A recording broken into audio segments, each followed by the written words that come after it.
Estamos ya de vuelta y comenzamos el análisis de la actualidad del día, que evidentemente sigue marcada por la actualidad económica. Después de ayer, de ese lunes negro, los mercados nos han dado un pequeño respiro. La prima ha cerrado a 5,50 y la bolsa pues ha ganado un 2,67%. Un pequeño respiro, pero los datos siguen siendo pues preocupantes, porque ni las buenas noticias llegadas desde Grecia ni ese préstamo, ese crédito financiero de la Unión Europea han logrado calmar los mercados. Mariano Rajoy ha planteado desde México la necesidad de que se desvincule la deuda financiera, el crédito financiero, perdón, a la deuda del Estado, que es al parecer el motivo por el cual los mercados siguen desconfiando de España, de la banca española. Nos amplía toda esta información Alba García. La solvencia española no es capaz de acabar con las dudas y los mercados mantienen su presión. La semana se inició con una nueva jornada de récords, con la prima de riesgo rozando los 590 puntos y el tipo del bono a 10 años en el 7,2%. Por eso España llegó ayer a la reunión del G20 en México como uno de los centros de atención. La primera jornada dejó el cambio de postura del presidente español sobre el rescate bancario anunciado hace hoy 10 días. En su discurso ante el plenario, Mariano Rajoy defendió la ruptura del vínculo entre el riesgo bancario y el riesgo soberano, una referencia indirecta a la ayuda a la banca de España y un regreso a la posición que antes defendía el gobierno. La inyección directa a los bancos para evitar que sufra la deuda, que crecería hasta el 90% del PIB de realizarse a través del FROB. Esta posibilidad choca con la oposición de varios países, entre ellos Alemania. Sin embargo, la postura de Angela Merkel es minoritaria en el G20, que en el borrador de su texto final señala esa necesidad de desvincular riesgo bancario y soberano. Con los detalles del rescate sin formalizar, el gobierno podría animarse a renegociar las condiciones e intentar así calmar los mercados. Hasta ahora, las dudas sobre la solvencia se explicaban por la inestabilidad provocada por las elecciones griegas, pero desde el domingo se sabe que Grecia seguirá en el euro y aún así España sigue sufriendo el acoso de los mercados. Por eso ayer el ministro de Hacienda reclamaba la intervención del Banco Central Europeo. Que persisten dudas sobre la capacidad de recuperación de la economía española, y esas dudas hay que responderles con políticas desde los ámbitos europeos y políticas desde el ámbito español. El BCE se desmarcaba de esta intervención, apuntando que el instituto emisor no puede sustituir las reformas que tienen que llevar a cabo los gobiernos, por lo que de momento España tendrá que luchar sola para espantar el fantasma de la desconfianza. Complicado panorama el que tenemos delante de nuestros ojos. Bueno, a última hora de esta tarde, el propio comisario Almunia decía que no era posible, tal y como están las reglas del juego de la Unión Europea, que la banca accediera de forma directa al fondo de rescate. Mi pregunta es que aunque pudiese acceder, es decir, Almunia decía que en este momento evidentemente no se puede, la banca no puede ir directamente al fondo de rescate, pero esa es una decisión... que se calle. Pero es una decisión política que se puede cambiar. Mi pregunta es, si así fuera, es decir, si de aquí a la cumbre europea, que es la próxima semana, el 28 finales de mes, la decisión política fuese realmente de cambiar esas reglas del juego y permitir que la banca accediera directamente a ese fondo de rescate, ¿sería esa la solución? Es decir, ¿cómo puede garantizar hoy por hoy entidades como Bankia, como el Banco de Valencia, como la propia Nova Galicia Banco, cómo podrían garantizar ser suficientemente creíbles para que el Banco Central Europeo les deje dinero? Tú estás haciendo la pregunta, efectivamente, cómo lo debía responder Almunia. Es decir, yo siempre he dicho a un técnico y un experto, no me digas que esto no se puede hacer, sino dime cómo hay que hacerlo. Entonces yo lo que le exijo a un comisario europeo y a cualquier técnico europeo no es que me diga esto no se puede hacer, es, diríamos, la peor respuesta que se puede dar a una persona que tiene que tomar decisiones. Lo que tienes que decir es, para hacer esto tenemos que seguir este camino. Por lo tanto, pues digo que Almunia, yo creo que es un tío que se tenía que callar en este momento, porque lo único que está produciendo con sus declaraciones siempre es cuestiones negativas, nunca aporta soluciones y por lo tanto no es este el momento de cenizos, es el momento de gente con capacidad, que sepa analizar la situación y que sepa dar respuesta de hay que hacer esto. Hombre, nosotros aquí yo creo que no somos las personas adecuadas. Está reunido el G20, se supone que son los 20 mandatarios que tienen más datos del mundo en cuanto a situaciones y que tienen más asesores en cuanto a cómo se toman las decisiones. Por lo tanto, son ellos los que tienen que dar esa decisión. Pero lo que no necesitamos son tíos que digan esto no se puede hacer. Hace falta gente que diga la solución o el camino que debe seguir España o que debe seguir cualquier país es esta, esta y esta, pero no es decir, no se puede hacer. Bueno, Europa puede cambiar todas sus mandatos y todas sus legislaciones, por lo tanto, igual que pasa en España, si la ley no permite hacer esto, a lo mejor lo que hay que hacer es cambiar la ley. Siempre que todos quieran, ¿no? Bueno, el problema es que parece que hay algunos que no quieren, ¿no? A mí o que me parece realmente que hai un cambio de posición a velocidade da luz, non? É dicir, para Rajoy o día do rescate era magnífico, tanto era magnífico que se marchou ao fútbol.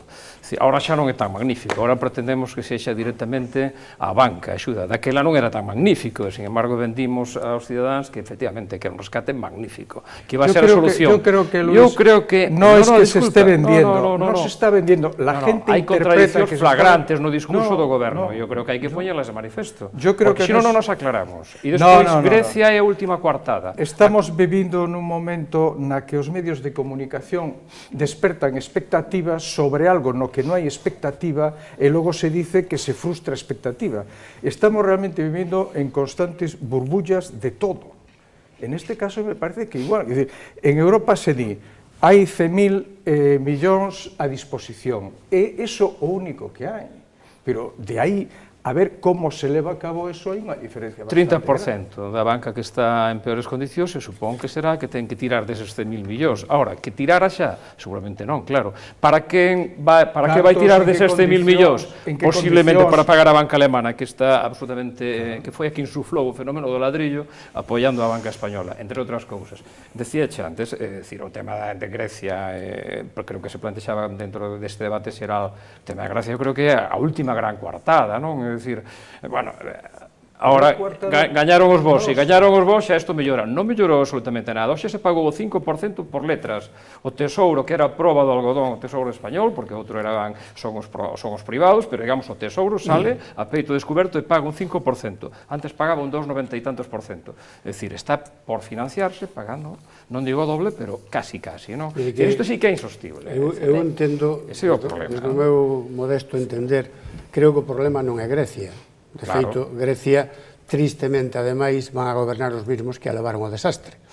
Nova Democracia, que foi a que falsificou as contas públicas de Grecia, e o pasou que foi o que fixo o axuste duro fai 2 ou 3 anos. Entonces, isto, democráticamente, é unha tristeza, non? Por emplear un término moi suave. Pero o problema non é Grecia. E o problema, desde o meu punto de vista, Luís, tampouco non é España, nin a banca española, con ser un problema importante. O problema é a falta de definición da Unión Europea. Que queremos ser? Que quere ser Europa?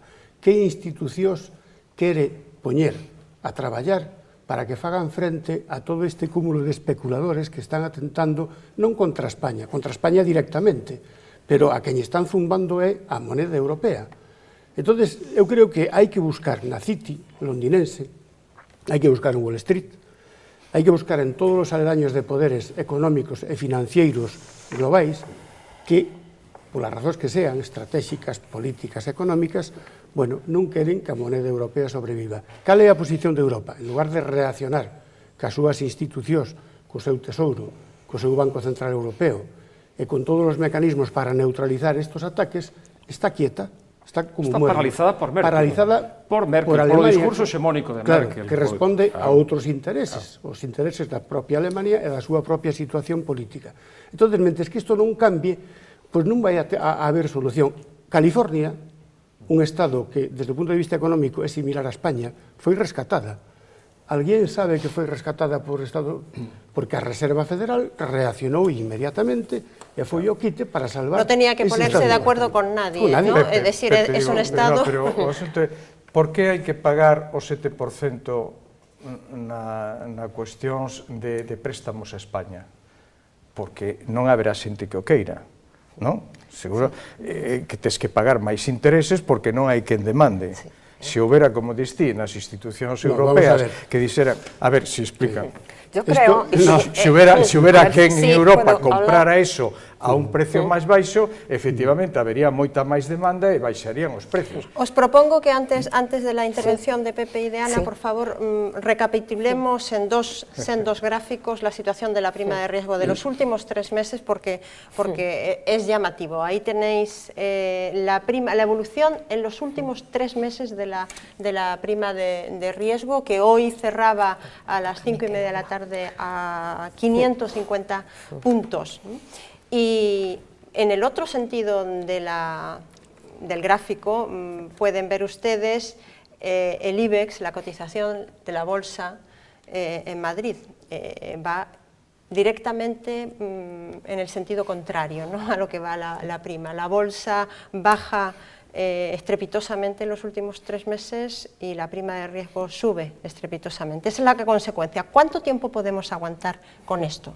A mí, si me permites, porque no he intervenido todavía, quiero destacar en primer lugar que coincido con una parte de lo que dice Pepe, que falta una determinación y definición por parte de las autoridades europeas, porque normalmente, o hasta ahora hemos visto cumbres de las que salen grandes principios, pero no salen hechos concretos.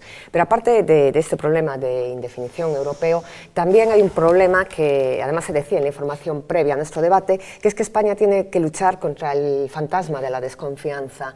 Hemos tenido un gobierno que engañó a las autoridades europeas y engañó a los españoles.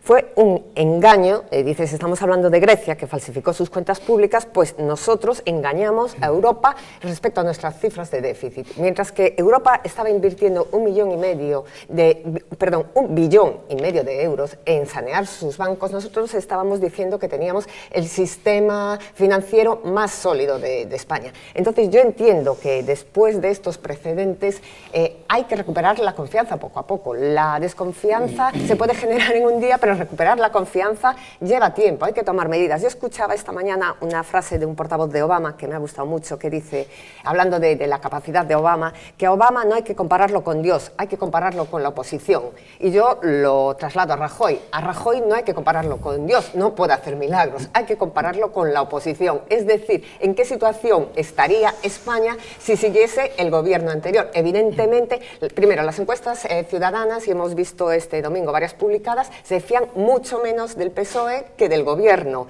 Y después, otra cosa que a mí me llama la atención es este debate nominalista. Perdona, déjame terminar, Luis. Luis, yo te he dejado hablar. Luis, yo te he dejado hablar. ¿Me dejas hablar? ¿Me dejas hablar? Vale, pues sigo. No? Y después, el debate nominalista de si es rescate, si es ayuda financiera, pues yo he escuchado a todas las autoridades europeas, desde Almunia, a todos los portavoces de la Comisión, a los portavoces del G20, llamarle ayuda financiera. También en las encuestas, la mayoría de los españoles opinan que es una ayuda financiera. Dejémonos de discusiones de si es ayuda desde rescate, no sé qué, pongámonos a trabajar. Hay un problema y arreglémoslo entre todos, ¿no? Y desde luego la actitud de la oposición, de la señora Valenciano, de Rubalcaba en este momento, es de una total irresponsabilidad. Un gobierno que ahora su presidente se permite decir que de haber ahorrado más sufriríamos menos, es que es de una desfachatez increíble. Por lo tanto, yo creo que el PSOE debería cambiar su discurso y arrimar el hombro porque es responsable de la situación en la que estamos. Escuchemos precisamente lo que decía Rubalcaba cuando se pone un poco al alero del presidente del gobierno francés, de François Hollande, y luego también remarcar que la propia portavoz del Grupo Socialista en el Congreso hoy calificaba de mentiroso a Rajoy, ¿no?, por precisamente dar como una victoria el rescate financiero. Pero volvamos a eso, escuchemos a Rubalcaba cómo valoraba él la situación. Por eso creo que hay dos buenas noticias para España. Que Grecia decida quedarse en la Unión es una buena noticia, que decida apostar por el euro es una buena noticia, y que Hollande refuerce su poder, su capacidad, es una gran noticia para España, porque la política que Hollande está defendiendo en Europa frente a la señora Merkel, una política que piensa en el crecimiento y en el empleo, es justamente la política que España necesita. Pepe, ¿qué te parece el comentario de Rubalcaba? A mí me ha llamado la atención porque, bueno, François Hollande es un presidente socialista, pero evidentemente defiende los intereses franceses. No creo que él vaya a defender los intereses españoles. No, pero o gran mérito de François Hollande é haber introducido na dinámica de discursos e de opinións da Comunidade Europea, da Unión Europea, o tema do crecimiento. É dicir, a economía non se vai a solucionar solo con medidas e políticas de austeridade. Montoro pedía la intervención del Banco Central Europeo. Todos los ojos están mirando hacia el Banco Central Europeo. ¿Quién es el Banco Central Europeo? ¿Quién pone ese dinero? ¿François Hollande o Alemania? La mayor parte de Alemania. Es Alemania, ¿no? Es Alemania. O Interland xermano. Alemania, Austria, Finlandia. Sí, ahora, a pregunta que se facía antes, por que os intereses, preguntaba Arturo, tan altos? Bueno, porque os mercados son os que nos prestan. Mercado inversores, son señores que compran. Como digo, se podo comprar o 7, por que vou comprar o 2? Bueno, claro. ¿No? Si podes gañar un tipo de interés do 7, por que vas a contentarte con un 2%? Eso é unha cosa. E outra cosa é decir, se este país non me dá ningunha credibilidade, que máis dá que me diga que me dá o 12% de interese se ao final non me vai dar nada? O sea, o tema da credibilidade e o interese está en función de se hai máis demanda ou non hai máis demanda, pero por iso digo que o que comentabas antes que é necesario que...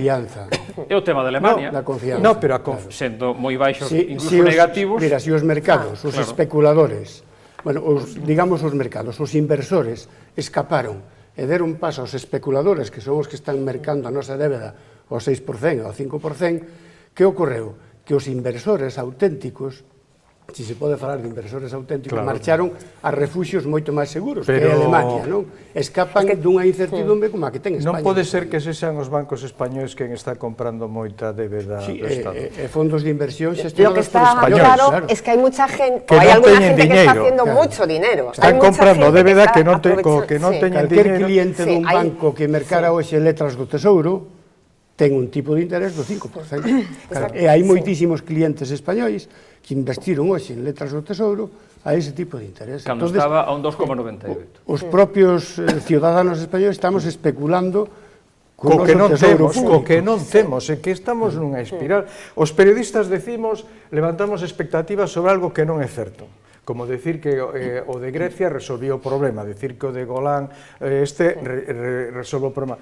Iso non é o Eurogrupo que di que resolve o problema. Primeiro, os periodistas en todo caso reproducen o que di o Eurogrupo. Despois opinará cada quen o que lle pareza. Nas tertulias radiofónicas e televisivas se escoita de todo. Ao final, todo o mundo está dicindo algo que ninguén dixo e moita xente desmentindo algo que ninguén dixo, que é outra das dinámicas de polémicas que se están facendo. Bueno, precisamente é tan cambiante a situación, e cambia non só en anos, en meses, sino que cambia en horas, que en Grecia, con Grecia, todo o mundo pensaba que iba a estabilizar os mercados.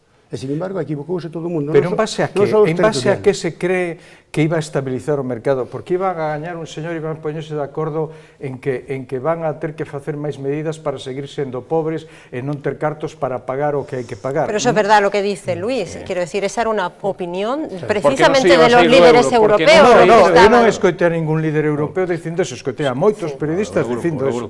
No, pero si o que había... El Eurogrupo decía que esperaba que Grecia no se saliera del euro. Bueno, perdona, está sacando outro tema tamén que é absolutamente demencial. Que xente de Europa este dicindo que si se vai ou non se vai alguén do euro. Me parece que a maior barbaridade que se puido cometer en Europa nestes momentos. O que hai que dicir é que o euro é algo inamovible. Bueno, el bloque nacionalista galego lo está diciendo, UPG lo está diciendo, lo dijo el otro día el nuevo jefe del UPG, que había que plantearse la posibilidad de volver a la peseta. Y la República Independiente de Galicia tamén, desde que se constituiu Europa sempre existe, e polo menos eu desde todos os anos que tive en coñecemento, todo de Europa é irreversible. Vamos a ver. Irreversible, porque é o único que che dá forza en sentido de decir... Irreversible non hai nada. Sí, no, pero en tema de un proxecto deste tipo, se non é irreversible, o que estáse creando total desconfiado. Pero verás... é que isto calcula... Arturo, tens que ser heraclitiano. Todo é todo fluo. Non señas de Parménides, porque neste momento de decir as cousas contradicen a realidade absolutamente ese criterio. Bueno, nos quedan escasos 5 minutos. Un apunte moi breve, por favor. Todo é cambiante. Soros George Soros, o gran especulador que tumbou a libra esterlina. Non nos pongas como ejemplo a Soros porque non é nuestro mejor referente, ¿no? Dixo fai 3 meses, si yo fuera inversor apostaría contra el euro. E fai, a principio deste mes, dixo, a Europa le quedan 3 meses para solucionar el problema del euro. Eso también lo dijo Christine Lagarde, debe ser uno de los que está haciendo presidenta dinero del Fondo Monetario Internacional. Claro. Lo vimos la semana pasada. E outro apunte, que non falamos do cumio do G20, pero ao final Estados Unidos o que quere ante todo é conseguir estabilidade da zona euro, por eso a coartada de Grecia que ia traer estabilidade ben a Estados Unidos, porque entre outras cosas é o 20% do comercio exterior norteamericano. Entón, o que se xogaba no G20 era Obama ese 20%, a necesidade de convencer realmente a Hollande que renuncia aos eurobonos, e ese era o papel de Merkel en Estados Unidos, e ese era un pouco o xogo, esas son as reglas que están marcando, digamos, os da Eurozona por unha parte e Obama por outra. De fondo a súa reelección. La próxima semana tenemos cumbre y supongo que ahí saldrán o más confusiones, o saldremos más confusos, o saldremos un poco más iluminados. 5 minutitos nos quedan escasamente solo para valorar ese bicentenario, ese acto de bicentenario que tuvo lugar ayer, en el que asistía seguramente el último acto del presidente del Consejo General del Poder Judicial, Carlos Díbar, al que asistió también el príncipe de Asturias. Todo parece indicar que va a presentar su dimisión pasado mañana jueves por el caso de los viajes. Luis, ¿cuál es tu opinión? ¿Crees que debería haber dimitido antes de este acto? Non coñezo ao señor Díbar personalmente, ni moito menos, quen o coñece ben din que non é unha persoa que dimita con unha maneira doada e que pode guardar, digamos, un as baixo manga. O que é certo é que no famoso aniversario a xente, polo que leí nas crónicas, miraba para o teito, para o artesonado. É dicir, pouco aplauso, moita mirada perdida no artesonado e todo dá a sensación de que, digamos, o feito de que o rei cambiara a xenda, pois indica ben claro de que é un verso libre neste momento. Por outra banda, son 28.000 euros que hai en xogo e os seus argumentos, que creo entender que son que a Fiscalía e o Supremo non creen que que haxa unha comisión de delito por ese gasto de viaxes, pois eu creo que forman parte do formal, pero aquí estáse falando xa de outra cousa, do que é legal e do que é ético. Eu creo que estamos debatindo xa o plano do ético e de que eu creo que o Consello Xeral do Poder Xudicial neste momento non ten xa un pouco onde levalas, porque a crise é maiúscula neste momento. Pepe? Bueno, este señor evidentemente tiña que dimitir, tendo en conta que son 28.000 euros, que económicamente é unha minucia comparado cos desfalcos e cas corruptelas e corrupcións que houve neste país desde unha punta do mapa hasta outra punta do mapa. Pero, dito isto, non é presentable este tipo de actuacións na persona que representa o terceiro poder do Estado. E aquí sí que cabería outro debate que deixamos para outro día, que é lamentable que Montesquieu, que nos falou, estableceu a división de poderes legislativo, executivo e judicial, morrera en España, porque hai unha mezcla tal entre os poderes, é un mangoneo do legislativo e do executivo hacia o judicial, que, bueno, aquí xa estamos en outro... Pero, Pepe, se cadra agonizou, estaba agonizando ou está agonizando, ainda non morreu de todo. Non, de todo. Yo... No sé lo que va a hacer el señor Díbar, pero yo creo que lo más lógico sería que dimitiese. Primero porque no tiene el apoyo ya del Consejo General del Poder Judicial y en segundo lugar por la imagen de descrédito que tiene en este momento la justicia, y lo veíamos en la última encuesta del CIS. Hablábamos aquí que el colectivo profesional peor valorado por los ciudadanos son los jueces y en segundo lugar los inspectores de Hacienda.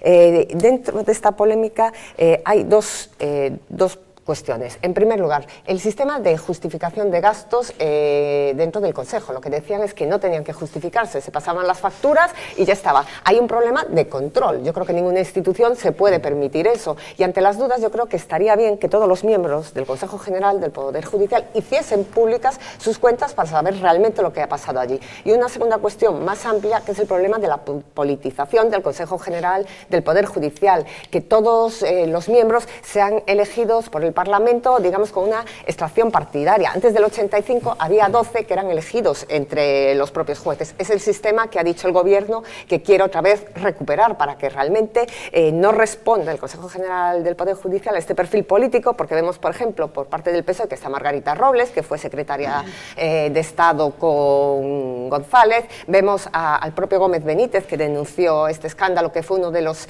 negociadores de Zapatero con ETA, es decir, que tienen un perfil demasiado político, y yo creo que lo que tememos en este momento es intentar cambiar esa politización del Consejo. Sí, yo creo que en esto nos pasa como Grecia. El hecho de que dimita el señor Díbar no va a dar prestigio a la judicatura. Yo creo que se ha llevado un proceso absolutamente falto de rigor, un proceso irracional con todo este tema. No sé si tiene razón o no tiene razón los viajes, pero creo que la actuación de la judicatura, de los miembros del Consejo del Poder Judicial, se han portado no como jueces que tienen que aplicar argumentaciones racionales y rigor en sus planteamientos, sino que se han portado como cualquier otro sector. Yo creo que la Asociación de Albañiles de Pontevedra probablemente actuará con una mayor rigor y más seriedad, o la misma que se ha comportado en este caso el Consejo General. Esto sonaba a vendetta, a venganzas personales entre miembros del Consejo de distintos sectores. Bueno, ahí está, veremos el jueves si el señor Carlos Díbar dimite o no. Muchísimas gracias, Luis, por tu presencia. Arturo, gracias. Pepe, Ana, muchísimas gracias una noche más. Gracias a todos ustedes por su atención. Les espero pasado mañana en el debate con los diputados de la Cámara Autonómica, y el próximo martes estaremos aquí en esta mesa con el secretario general de los socialistas gallegos, con Pachi Vázquez. Muy buenas noches y muchas gracias por su atención. Hasta luego.